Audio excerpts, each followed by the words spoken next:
ಎಲ್ರಿಗೂ ನಮಸ್ಕಾರ. Welcome to my YouTube channel ವಿಷಯ ವಿತ್ ಗಿರೀಶ. ನಾನೀಗ ಆಲ್ರೆಡಿ ಕೆಲವೊಂದು ಪ್ರಾಬ್ಲಮ್ಸ್ಗಳನ್ನ ಇಶ್ಯೂ ಆಫ್ ಬೋನಸ್ ಶೇರ್ಸ್ ಮೇಲೆ ಮಾಡಿಸಿದ್ದೀನಿ. ಒಂದು ಬ್ಯಾಲೆನ್ಸ್ ಶೀಟ್ ಪ್ರಾಬ್ಲಮ್, ಈ ಪ್ರೀವಿಯಸ್ ಪ್ರಾಬ್ಲಮ್ಸ್ನ ಮಾಡಿಸಿದ್ದೀನಿ. ಜೊತೆಗೆ ಇವತ್ತು ಕೂಡ ಒಂದು balance sheet issue of bonus shares problem ಮೇಲೆ ಮಾಡ್ತಾ ಇದ್ದೀನಿ. ಸೊ ಪ್ರಾಬ್ಲಮ್ನ ಇವಾಗ ಎಕ್ಸ್ಪ್ಲೈನ್ ಮಾಡೋಣ. Swabhiman limited presents the following balance sheet as on 31/3/2012. Liabilities ಅಲ್ಲಿ ಏನೇನಿದೆ ನೋಡೋಣ. ಸೊ ನಾನು ಆಲ್ರೆಡಿ ಹೇಳಿದ್ದೀನಿ, ಈ ಅಮೌಂಟ್ ನಮಗೆ ಎಲ್ಲೂ ಕೂಡ ಉಪಯೋಗ ಬರಲ್ಲ, ಆಥರೈಸ್ಡ್. ಸೊ ಅದೆಲ್ಲೂ ಕೊಡೋದು ಬೇಡ, ಕಳೆಯೋದು ಬೇಡ. Next, issued and subscribed 3010% preference shares ಇದೆ ನಮ್ಮ ಹತ್ರ, 3 ಲಕ್ಷ. ಹೊಸ ಬ್ಯಾಲೆನ್ಸ್ ಶೀಟ್ ಮಾಡಿದರೆ ನ್ಯೂ ಬ್ಯಾಲೆನ್ಸ್ ಶೀಟ್ಗೆ ಹೋಗುತ್ತೆ ಇದು. ನೆಕ್ಸ್ಟ್, 60,000 ಇಕ್ವಿಟಿ ಶೇರ್ಸ್ ಇದೆ, 10 ಈಚ್ ಫುಲ್ಲಿ ಪೇಡ್. ನಿಮ್ಮ ಗಮನ ಇಲ್ಲಿ ಬರಬೇಕು.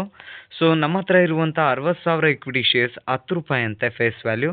10 ರೂಪಾಯಿ ಕೊಟ್ಟಿದ್ದಾರೆ ಅಂತ ಹೇಳ್ತಿದ್ದಾರೆ. ಫುಲ್ಲಿ ಪೇಡ್ ಅಂತ ಅಂದರೆ ಪಾರ್ಟ್ಲಿ ಪೇಡ್ ಪ್ರಾಬ್ಲಮ್ ಅಲ್ಲ.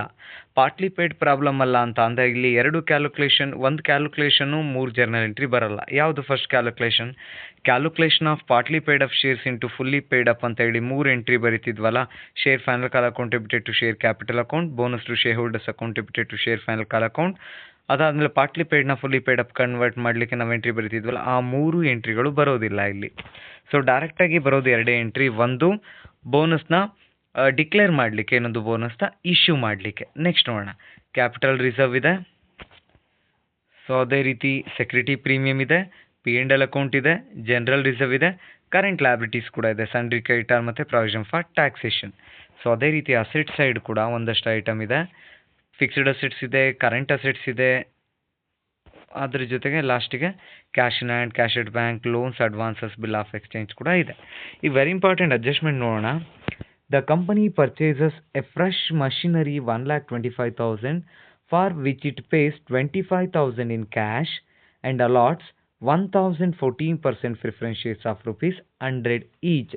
ನೋಡಿ, ಇಲ್ಲಿ ಆ 3 ಎಂಟ್ರಿ ಅಂತೂ ಬರಲಿಲ್ಲ. ಯಾವುದು? ಪಾರ್ಟ್ಲಿ ಪೇಡ್ ಅಪ್ ಶೇರ್ಸ್ನ ಫುಲ್ಲಿ ಪೇಡ್ ಅಪ್ಗೆ. ಅದರ ಬದಲಿಗೆ ಇಲ್ಲಿ ಬರ್ತಿರುವಂಥ ಎಂಟ್ರಿ ಏನು ಅಂತ ಅಂದರೆ, ನಮ್ಮ ಕಂಪನಿ ಹೊಸದಾಗಿ 1,25,000 ವರ್ತ್ ರುಪೀಸು ಒಂದು ಮಷಿನರಿ ತೊಗೊಂತಂತೆ. ಸೊ ಈ ಮಷಿನರಿಗೆ ಕೊಡಲಿಕ್ಕೆ ದುಡ್ಡಿಲ್ಲ, ಬೈ ಕ್ಯಾಶ್ ಸ್ವಲ್ಪ ಒಂದು ಅಮೌಂಟ್ ಇತ್ತು, ಒಂದು 25,000 ಕೊಟ್ಟರು.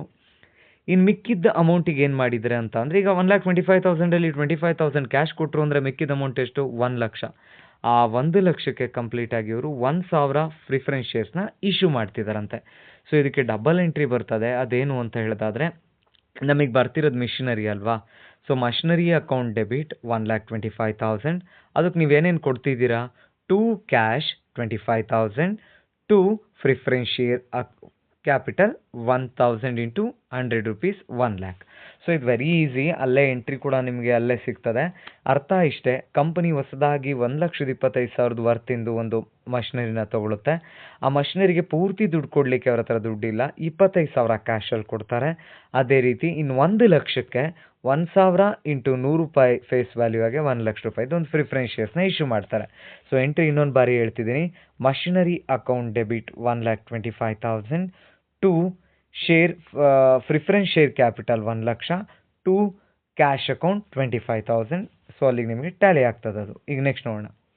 The company then issue 1 fully paid bonus shares equity shares 10 each for every 3 shares held. ನಮ್ಮ ಕಂಪ್ನಿನಲ್ಲಿ ನಿಮ್ಗೆ ಆಲ್ರೆಡಿ ಗೊತ್ತಿರುವ ಹಾಗೆ ಈಕ್ವಿಟಿ ಶೇರ್ ಹೋಲ್ಡರ್ಸ್ ಎಷ್ಟಿದ್ದಾರೆ? 60,000 ಜನ ಇದ್ದಾರೆ.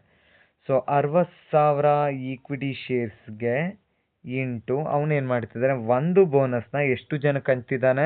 3 ಬೋನಸ್ ಶೇರ್ ಹೋಲ್ಡರ್ಸ್ಗೆ ಹಂಚಿದ್ದಾರೆ. ಫಾರ್ 3 ಈಕ್ವಿಟಿ ಶೇರ್ಸ್ಗೆ ಒಂದು ಬೋನಸ್ ಶೇರ್ಸ್ನ ಇಶ್ಯೂ ಮಾಡ್ತಿದ್ದಾರೆ. ಸೊ ಅಲ್ಲಿಗೆ ಸುಮಾರು 20,000 ಅಷ್ಟು ಬೋನಸ್ ಶೇರ್ಸ್ ನಮಗೆ ಸಿಕ್ತು. ಈಗ ನಾನು ಕಂಡಿಡ್ಕೊಂಡಿದ್ದು 20,000 ಏನು ಹೇಳಿ? Bonus shares, not amount. So bonus shares ಇದು. ಈಗ ಈ ಬೋನಸ್ ಶೇರ್ಸ್ನಿಗೆ ಎಷ್ಟು ಅಮೌಂಟ್ ಬೇಕಾಗುತ್ತೆ ನಮ್ಗೆ ಇಶ್ಯೂ ಮಾಡಲಿಕ್ಕೆ ಅಂತ ಅಂದರೆ, ಸೊ ನೋಡೋಣ. 20,000 ಇಂಟು 10 ರೂಪೀಸ್ ಅಂತ ಹೇಳಿದ್ದಾರೆ. 20,000 ಇಂಟು 10 ರೂಪೀಸ್ ಅಂತ ಅಂದರೆ ನಮಗೆ ಎಷ್ಟು ಬರ್ತದೆ? ಸುಮಾರು 2 ಲಕ್ಷ ರೂಪಾಯಿ ನಮಗೆ ಬೇಕಾಗ್ತದೆ. ಏನು? ಬೋನಸ್ನ ಇಶ್ಯೂ ಮಾಡಲಿಕ್ಕೆ. ಆ 2 ಲಕ್ಷ ರೂಪಾಯಿನ ನಾವೆಲ್ಲಿಂದ ಕಲೆಕ್ಟ್ ಮಾಡ್ಕೊಳ್ಳೋದು? ಸೊ ನಿಮಗೆ ಆರ್ಡ್ರ್ ಗೊತ್ತಿದೆ. ಬೋನಸ್ನ ಡಿಕ್ಲೇರ್ ಮಾಡಲಿಕ್ಕೆ ನಾವು ಫಸ್ಟ್ ಯೂಸ್ ಮಾಡೋದು CRR ಅಕೌಂಟ್. CRR ಇದ್ದರೆ CRR ತೊಗೊಳ್ಳಿ. ನೆಕ್ಸ್ಟ್ ಅದಾದಮೇಲೆ share premium or security premium. ಅದಾದಮೇಲೆ ನಾವು ಜನರಲ್ ರಿಸರ್ವ್ ಇದ್ದರೆ ಜನರಲ್ ರಿಸರ್ವ್, P&L ಅಕೌಂಟ್. ನಮಗೆ ಬೇಕಾಗಿರೋ ದುಡ್ಡು 2 ಅಕೌಂಟಲ್ಲೇ ಸಫಿಷಿಯೆಂಟಾಗಿ ಸಿಕ್ಕಿದರೆ ನಾವು ನೆಕ್ಸ್ಟ್ ಹೋಗೋ ಅವಶ್ಯಕತೆ ಇರೋದಿಲ್ಲ. ಸೊ ನೆಕ್ಸ್ಟ್ ನಿಮಗೆ ಕೇಳಿರುವಂಥದ್ದು this purpose the balances in P and L account and general reserve use to necessary extent. So ನಿಮ್ಗೆ ಏನಾದ್ರು ಶಾರ್ಟೇಜ್ ಆಯಿತು ಅಂದರೆ ಇಲ್ಲಿ ಹೇಳಿದನಲ್ಲ, ಕಂಪನಿ ಪಾರ್ಟ್ಲಿ ದಟ್ ಮೀನ್ಸ್ ಬೋನಸ್ನ ಇಶ್ಯೂ ಮಾಡಲಿಕ್ಕೆ ಯಾವ್ಯಾವ ಅಕೌಂಟ್ನ ಯೂಸ್ ಮಾಡ್ಕೊಳ್ಳಿ ಅಂತ ಹೇಳೋರು ಅಂದರೆ P and L account, general reserve ಅಕೌಂಟ್ನ ಎಕ್ಸ್ಟೆಂಡ್ ನಿಮ್ಗೆ ಏನಾದ್ರು ಶಾರ್ಟೇಜ್ ಆಯಿತು ಅಂದರೆ ಯೂಸ್ ಮಾಡ್ಕೊಳ್ಳಿ. ಅಂದರೆ in case C R R ಅಲ್ಲಿ ದುಡ್ಡು ತೊಗೊಳ್ತೀರಾ, ಸೆಕ್ಯೂರಿಟಿ ಪ್ರೀಮಿಯಮಲ್ಲಿ ದುಡ್ಡು ತೊಗೊಳ್ತೀರಾ, ಇನ್ನೂ ಏನಾದ್ರು ಶಾರ್ಟೇಜ್ ಆಯಿತು ಅಂದರೆ ನಾವೆಲ್ಲಿ ತೊಗೊಳ್ಳೋಣ, ಪಿ ಅಂಡ್ ಎಲ್ಲು ಜನರಲ್ ರಿಸರ್ವಲ್ಲಿ ದುಡ್ಡನ್ನ ತೊಗೊಳ್ಳೋಣ ಅಂತೇಳಿ ಹೇಳಿದ್ದಾರೆ. ಸೊ ನೋಡೋಣ ಮುಂದೆ. ಸೊ ಈಗ ಎಂಟ್ರೀಸ್ ನಾನು ಆಲ್ರೆಡಿ ಹೇಳಿದ್ನಲ್ಲ, ಇಲ್ಲಿ ಪಾರ್ಟ್ಲಿ ಪೇಯ್ಡ್ ಇರೋದು, ಫುಲ್ಲಿ ಪೇಯ್ಡ್ ಮಾಡಲಿಕ್ಕೆ ಎಂಟ್ರಿ ಬರೋದಿಲ್ಲ, because the company equity shares are completely fully paid. So ಈಗ ಎಂಟ್ರಿ ಫಸ್ಟ್ ಬರೋದು ಒಂದು ಅಸೆಟ್ನ ಬೈ ಮಾಡಿದಿರಲ್ಲ ಅದಕ್ಕೆ. Machinery account debit 1,25,000, to cash 25,000, remaining 1 lakhಗೆ ನೀವು ಪ್ರಿಫರೆನ್ಸ್ ಶೇರ್ಸ್ನ ಇಶ್ಯೂ ಮಾಡಿದ್ರಿ, ಹಾಗಾಗಿ ಪ್ರಿಫರೆನ್ಸ್ ಶೇರ್ ಕ್ಯಾಪಿಟಲ್ ಅಂತ ಬಂತು. ನೆಕ್ಸ್ಟ್ ಈಗ ನಾವು ಆರ್ಡ್ರ್ ಪ್ರಕಾರ ಹೋಗೋದಾದರೆ ಫಸ್ಟು ಸಿ ಆರ್ ಆರ್ನ ಯೂಸ್ ಮಾಡ್ಕೊಳ್ತಿದ್ವಿ, ಅದಾದಮೇಲೆ ಶೇರ್ ಪ್ರೀಮಿಯಮ್ ಯೂಸ್ ಮಾಡ್ಕೊಳ್ತಿದ್ವಿ, general reserve, P and L. But ಇಲ್ಲಿ ಅವನೇ ಹೇಳ್ದ, ಇನ್ ಕೇಸ್ ನಿಮಗೆ ದುಡ್ಡು ಬೇಕು ಅಂತ ಅಂದರೆ ಈ ಬೋನಸ್ನ ಇಶ್ಯೂ ಮಾಡಲಿಕ್ಕೆ ಏನು ಯೂಸ್ ಮಾಡ್ಕೊಳ್ಳಿ, P and L account general ರಿಸರ್ವ್ನ ಯೂಸ್ ಮಾಡ್ಕೊಳ್ಳಿ ಅಂತ. ಸೊ ಹಾಗಾಗಿ ಅದನ್ನೇ ನಾವು ಯೂಸ್ ಮಾಡ್ಕೊಳ್ತಿದ್ದೀವಿ ಇಲ್ಲಿ. P and L account debit, P and L ಅಕೌಂಟಲ್ಲಿ ದುಡ್ಡು ಎಷ್ಟಿತ್ತು ನಿಮ್ಮದು, 1,05,000. ನಮಗೆ ಬೇಕಾಗಿದ್ದು ನೋಡಿ, ಬೋನಸ್ನ ಇಶ್ಯೂ ಮಾಡೋಕ್ಕೆ 20,000 ಬೋನಸ್ ಶೇರ್ಸ್ ಬಂತು. 10 ರೂಪಾಯಿ ಮಲ್ಟಿಪಲ್ ಮಾಡಿದರೆ 2 ಲಕ್ಷ ದುಡ್ಡು ಬೇಕಿತ್ತು. ಈ 2 ಲಕ್ಷಕ್ಕೆ ಅವನೇ ಹೇಳ್ದೆ ಪಿ ಅಂಡ್ ಎಲ್ಲು ಜನರಲ್ ರಿಸರ್ವ್ ಯೂಸ್ ಮಾಡ್ಕೊಳ್ಳಿ ಅಂತ. 1,05,000 ಯೂಸ್ ಮಾಡ್ಕೊಂಡೆ. ಇನ್ನೆಷ್ಟು ಬೇಕು, 2 ಲಕ್ಷಕ್ಕೆ 95,000 ಬೇಕು. ಈ 95,000 ಎಲ್ಲಿಂದ ಎತ್ಕೊಳ್ಳೋಣ, ಪಿ ಅಂಡ್ ಎಲ್ ಅಕೌಂಟಿಂದ, ಜನರಲ್ ರಿಸರ್ವಿಂದ ಎತ್ಕೊಳ್ಳೋಣ. ಸೊ ಜನರಲ್ ರಿಸರ್ವಿಂದ ಎತ್ಕೊಂಡ್ರೆ ಇನ್ನು ಮಿಕ್ಕಿದ ಅಮೌಂಟ್ ಬ್ಯಾಲೆನ್ಸ್ ಶೀಟಿಗೆ ಹೋಗ್ತದೆ ಅಷ್ಟೇ. ಇಲ್ಲಿ ನೋಡಿ, ಈಗ ಪಿ ಅಂಡ್ ಎಲ್ಲಿಂದ 1,05,000 ಎತ್ಕೊಂಡ್ವಿ, ಇನ್ನು ಮಿಕ್ಕಿದ 2 ಲಕ್ಷಕ್ಕೆ ಬೇಕಾಗಿ 95,000, ಜನರಲ್ ರಿಸರ್ವಿಂದ 95,000 ತೊಗೊಂಡ್ವಿ. 2 bonus to shareholders account 2 lakh. Next last entry as usual ನಿಮಗೆ ಗೊತ್ತಿರೋದೆ, bonus to shareholders account debited to equity shareholders account. ಇಲ್ಲಿ ತುಂಬ ಈಸಿ ಆಯಿತು, ಯಾಕೆಂದರೆ 3 ಎಂಟ್ರಿ ಸ್ಕಿಪ್ ಆಯಿತು, because partly paid of shares ಇಲ್ಲ. ಒಂದು ಎಕ್ಸ್ಟ್ರಾ ಎಂಟ್ರಿ ಯಾವ್ದು ಬಂತು ಅಂದರೆ ಒಂದು ಅಸೆಟ್ನ ಬೈ ಮಾಡಿರೋದಕ್ಕೆ, ಅದು ಕೂಡ ವೆರಿ ಈಸಿ. ಮಷಿನರಿ ಬರ್ತಿದೆ, ಕ್ಯಾಶ್ ಹೋಗ್ತಿದೆ, ಒಂದಷ್ಟು ಪ್ರಿಫರೆನ್ಸ್ ಶೇರ್ಸ್ನ ವಾಪಸ್ ಕೊಡ್ತಿದ್ದೀರಾ ಅಂದರೆ ಇಶ್ಯೂ ಮಾಡ್ತಿದ್ದೀರಾ. 1,25,000ಕ್ಕೆ 25,000 ಕ್ಯಾಶು, ಇನ್ನು 1 ಲಕ್ಷಕ್ಕೆ ಪ್ರಿಫರೆನ್ಸ್ ಶೇರ್ಸ್. ಇನ್ನು 2 ಎಂಟ್ರಿ ಮಾಮೂಲಿ, ಅವನೇ ಬಾಯ್ ಬಿಟ್ಟು ಹೇಳಿದ್ದಾನೆ ಜನರಲ್ ರಿಸರ್ವ್ ಮತ್ತು ಪಿ ಅಂಡ್ ಎಲ್ ಅಕೌಂಟ್ನ ಯೂಸ್ ಮಾಡ್ಕೊಳ್ಳಿ ಅಂತ. ಆ ಅಕೌಂಟಿಂದ ನಾವು ಡಿಕ್ಲೇರ್ ಮಾಡಿದ್ವಿ. ಸೊ ಈಗ ಡೈರೆಕ್ಟ್ ಬ್ಯಾಲೆನ್ಸ್ ಶೀಟ್ಗೆ ಹೋಗೋಣ. ಈ ಹೊಸ ಬ್ಯಾಲೆನ್ಸ್ ಶೀಟ್ ಅಥವಾ ನ್ಯೂ ಬ್ಯಾಲೆನ್ಸ್ ಶೀಟ್ ಮಾಡಬೇಕಾದ್ರೆ ಹಳೆ ಬ್ಯಾಲೆನ್ಸ್ ಶೀಟ್ನ ನೋಡೋದು ಕಾಮನ್ ಆಗಿ ನಮಗೆ ಹೆಲ್ಪ್ಫುಲ್ ಆಗುತ್ತೆ. ಸೊ ನೋಡಿ, ಇದು ಎಲ್ಲೂ ಬರಲ್ಲ, ಇದೆಲ್ಲ ತೊಗೋಬೇಡಿ ಹೊಸ ಬ್ಯಾಲೆನ್ಸ್ ಶೀಟ್ಗೆ. ನೆಕ್ಸ್ಟ್ ಇದು ತೊಗೊಳ್ಳಿ.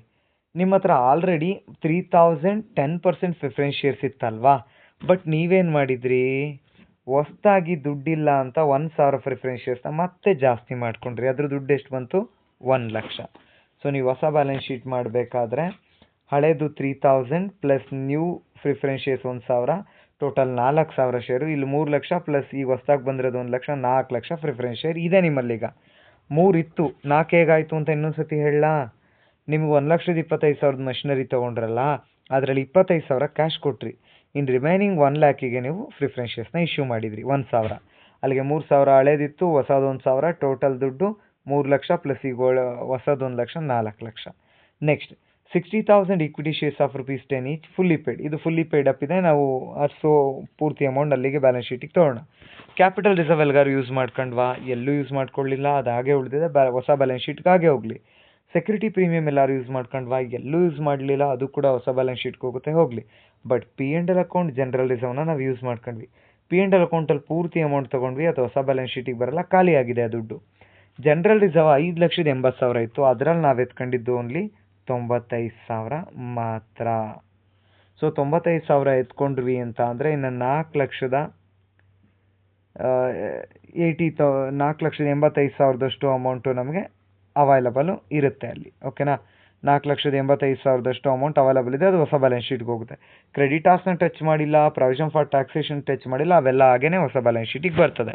ಇನ್ನು ಅಸೆಟ್ ಸೈಡ್ ಬಂದರೆ ಬನ್ನಿ, ಪ್ಲಾಂಟ್ ಆ್ಯಂಡ್ ಮಿಷನರಿ ಹಳೇದು 8,60,000 ಇತ್ತು. ಈಗ ನೀವು ಅಡಿಷ್ನಲ್ ಆಗಿ ಹೊಸ ಮಿಷನರಿ ಪರ್ಚೇಸ್ ಮಾಡಿದ್ರಲ್ಲ, ಅದ್ರ ವ್ಯಾಲ್ಯೂ ಎಷ್ಟು, 1,25,000ನ ಇಲ್ಲಿ ಶೋ ಮಾಡಬೇಕು ನಾವು. ಓಕೆನಾ. ನೆಕ್ಸ್ಟ್ ಫರ್ನಿಚರ್ ಆ್ಯಂಡ್ ಫಿಟ್ಟಿಂಗ್ಸ್ ಏನು ಚೇಂಜ್ ಆಗಿಲ್ಲ, ಅದು ಹಾಗೆ ಇದೆ, ಹೊಸ ಬ್ಯಾಲೆನ್ಸ್ ಶೀಟ್ಗೂ ತೊಗೊಳ್ಳಿ. ಪೇಟೆಂಟ್ ಆ್ಯಂಡ್ ಟ್ರೇಡ್ ಮಾರ್ಕ್ ಕೂಡ ಏನು ಚೇಂಜ್ ಆಗಿಲ್ಲ, ಅದು ಹೊಸ ಬ್ಯಾಲೆನ್ಸ್ ಶೀಟಿಗೆ ಹಾಗೆ ತೊಗೊಳ್ಳಿ. ನೆಕ್ಸ್ಟ್ ಕರೆಂಟ್ ಅಸೆಟ್ಸಲ್ಲಿ ಸ್ಟಾಕ್ ಸೇಮ್ ಇದೆ, ಅದು ಕೂಡ ಹೊಸ ಬ್ಯಾಲೆನ್ಸ್ ಶೀಟ್ಗೆ ಹೋಗುತ್ತೆ. ಡೇಟಾಸ್ ಕೂಡ ಹೊಸ ಬ್ಯಾಲೆನ್ಸ್ ಶೀಟ್ಗೆ ಹೋಗುತ್ತೆ. Next cash in hand, cash at bank, ನಿಮ್ಮ ಕ್ಯಾಶ್ 4,500 ಇದೆ, 1,95,500 ಇದೆ. ಬಟ್ ಇಲ್ಲೇ ಚೇಂಜ್ ಆಗೋದು, ನಿಮ್ಮ ಹತ್ರ ಟೋಟಲ್ ಎರಡೂ ಕೂಡಿದರೆ ಸುಮಾರು 2 ಲಕ್ಷ ಕ್ಯಾಶ್ ಇದೆ. ಬಟ್ ಈ 2 ಲಕ್ಷ ಕ್ಯಾಶ್ನಲ್ಲಿ ನೀವೇನು ಮಾಡಿದ್ರಿ, ಒಂದು ಹೊಸ ಮಷಿನರಿನ ತೊಗೋಬೇಕಾದ್ರೆ 25,000 ಕ್ಯಾಶಲ್ಲಿ ಕೊಟ್ರಿ. ಕ್ಯಾಶ್ ಹೋಗ್ತದಲ್ವಾ? ಸೊ ಕ್ಯಾಶ್ ಅಮೌಂಟ್ ನೀವು ಕಳ್ಕೊಬೇಕು 25,000 ಟೋಟಲ್ 2 ಲಕ್ಷದಲ್ಲಿ.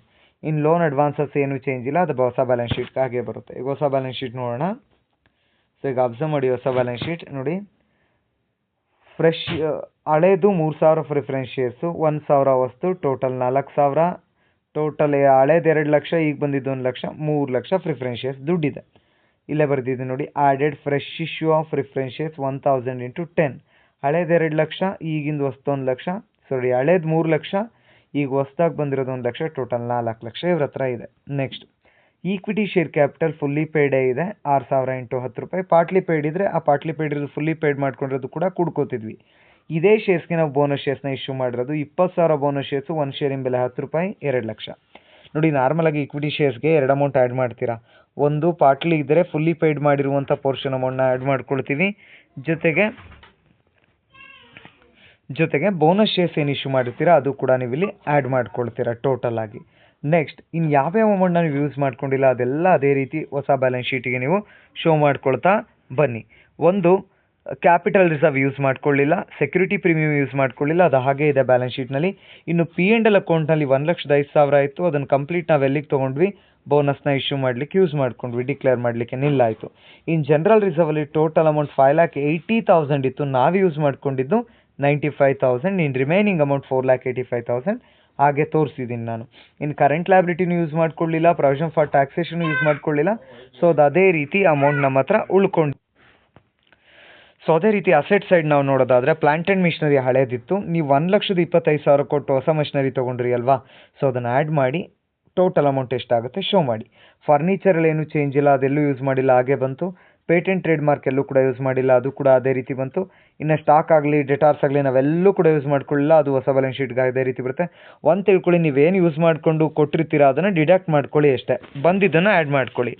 ನೆಕ್ಸ್ಟ್ ಇನ್ನು ಕ್ಯಾಶ್ ವಿಚಾರಕ್ಕೆ ಬಂದರೆ ನೀವೇ ನೋಡಿ, ಬ್ಯಾಂಕಲ್ಲಿ 1,95,500 ಇತ್ತು, ಕ್ಯಾಶ್ ಇನ್ ಹ್ಯಾಂಡಲ್ಲಿ 4,500 ಇತ್ತು, ಎರಡು ಸೇರಿರಿ 2 ಲಕ್ಷ. ಆ 2 ಲಕ್ಷದಲ್ಲಿ ನಾವು ಮಷಿನರಿ ತೊಗೊಳ್ಳೋಕ್ಕೆ ಕ್ಯಾಶ್ ಕೊಟ್ಟವಲ್ಲ 25,000, ಅದು ಕಳೆದ್ರೆ 1,75,000 ಔಟರ್ ಕಾಲಮ್ಗೆ. ಇನ್ನು ಬಿಲ್ ಆಫ್ ಎಕ್ಸ್ಚೇಂಜ್ ಎಲ್ಲೂ ಕೂಡ ಯೂಸ್ ಮಾಡ್ಕೊಳ್ಳಿಲ್ಲ, ತೊಗೊಂಡ್ವಿ. ಟೋಟಲ್ ಟ್ಯಾಲಿ ಅಮೌಂಟು 22,12,000 ನಿಮಗೆ ಟ್ಯಾಲಿ ಅಮೌಂಟ್ ಸಿಗ್ತಾ ಹೋಗುತ್ತೆ ಈ ರೀತಿಯಾಗಿ. ಸೊ ಇದಿಷ್ಟು ಬ್ಯಾಲೆನ್ಸ್ ಶೀಟ್ ಕೊಟ್ಟಾಗ ವೆರಿ ಕೇರ್ಫುಲ್ಲಾಗಿ ನೀವೇನು ಯೂಸ್ ಮಾಡ್ಕೊಂಡಿರ್ತೀರ ಅದನ್ನು ಡಿಡಕ್ಟ್ ಮಾಡ್ಕೊಳ್ಳಿ, ಏನು ನಿಮಗೆ ಬಂದಿರುತ್ತೆ ಅದನ್ನು ಆ್ಯಡ್ ಮಾಡ್ಕೊಳ್ಳಿ ಅಷ್ಟೇ.